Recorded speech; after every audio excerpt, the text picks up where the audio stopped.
DJ Panda kembali manggung setelah kisruh terkait kehamilan aktris Erika Carlina.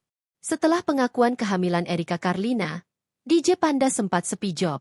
Sejumlah klub malam batal mengundang DJ Panda buntut permasalahan yang menderanya. Kini, DJ berusia 27 tahun itu kembali menerima tawaran nge-DJ.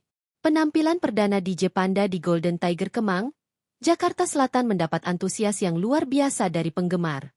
Pada siaran live akun TikTok pribadinya, mantan kekasih Erika Carlina itu tampak didampingi orang tua ketika pembukaan penampilannya. Ibu DJ Panda berdiri di sampingnya, sementara sang ayah berada tepat di belakang mereka. Sesekali ibu DJ Panda melihat ke arah penonton lalu menatap sang anak. Sang ibu tampak terharu melihat banyaknya pengunjung klub yang menonton DJ Panda. Kemudian, sang ibu tersenyum ke arah DJ bernama lengkap Giovanni Surya Saputra itu.